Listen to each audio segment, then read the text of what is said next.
Apostle, he has been declared a winner, and he is calling for collaboration for Nigerians to give him that opportunity to deliver. How do you see Nigeria in the coming days, weeks, and months? The truth is, there are people in Nigeria, when they speak, their voice counts.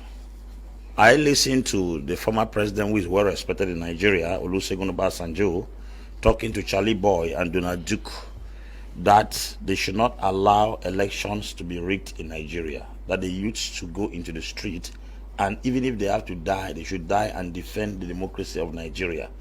I've never seen Obasanjo call for violence, but for the very first time I saw him outrightly calling for violence in Nigeria. Like I said, the days ahead are very pregnant, very, very pregnant.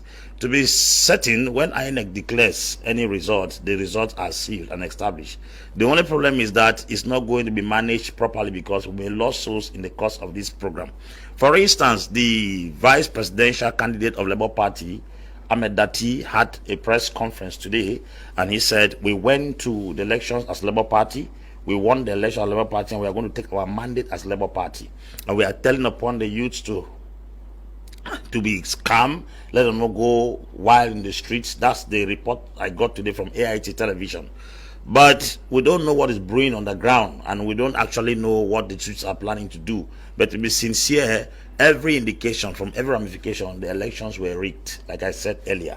There are results that were downloaded on the 20th of February, where elections were to be conducted on the 25th of February. There in Kwara State, where results were downloaded, it was a lady's face that was there. It wasn't even a result of the number, but it was considered that Tinubu won in Kwara State. So there are a lot of evidences. If you go to Jigawa and to Gombe, to Gombe, they have the exact result. If you watch the Labour Party chairman, in Bauchi, the Labour Party chairman, they gave the same result number in Jigawa and the same in Gombe. That tells you that it's just doctor result that they just transported and then fit into the server. Now, they are talking about elections, Mr. Leo. There are 3 different elections that took place yesterday. There are House of Reps member, the senatorial elections, as well as presidential. Why is it that the server had the glitch only with the presidential election? If they are talking about the not rig elections, why is it that they said the server had the glitch during the presidential election? Why didn't that server have a glitch in the senatorial and the House of Reps member election? So are they telling us that the same server that was working to functioning to carry out the senatorial and House of members suddenly reached at the presidential level and they had a glitch? That is there was no network. There is most often the senatorial elections and the House of Representatives, they were local elections. So meaning results even came in before. There is no need for the electronic system because polls were read in their various areas. Yes, but they used it. Yeah, they used it. The argument is that they used it. The problem is not whether they were done locally. Yes. The server that they complained that had a glitch during the presidential election were the same server that they used to conduct the senatorial and House member. And they had network in all those places. How come? Because all the states were running those elections at the same time. How come when it came to the presidential election, every indication shows that they cheated, they rigged the elections? But the truth is, Africa has never had any free and fair elections.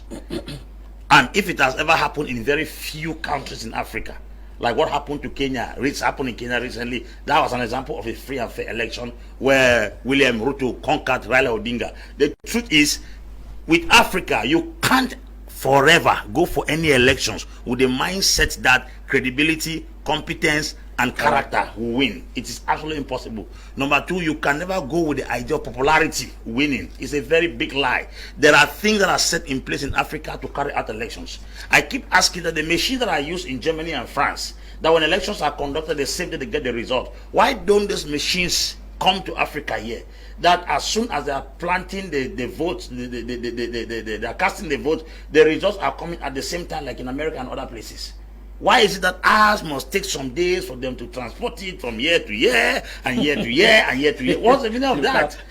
So that's it. So that's what the problem is. So, without doubt, they have manipulated elections. They worked it so well that Atiku Abubakar had 12 states. Bola Tinubu have 12 states. The difference is in the number of votes. Obi had 12. Obi had 12 states plus FCT, 11 states plus FCT. FCT Abuja. So how do you explain that all the three parties had the same thing? It's just to let you understand that the election was tough. But at the end of the day, that mathematics is mathematics all of us know very well. They couldn't give a landslide victory to Tinubu because they knew very well that where were the people that voted him. And then to even consider the fact that 94 million people registered for elections, 87 million voters cards were collected, and at the end 24 million people voted. There's a question mark. Yeah. It's a question mark. Okay. So from every ramification, something went wrong with the elections. Let's accept that. It is true. Let us accept that Bola Ahmed Tinubu is advantageous because he is in the ruling party and they played smart. We are not taking the election from him, but he has won. But let's know that African elections are never fair and free. Okay. This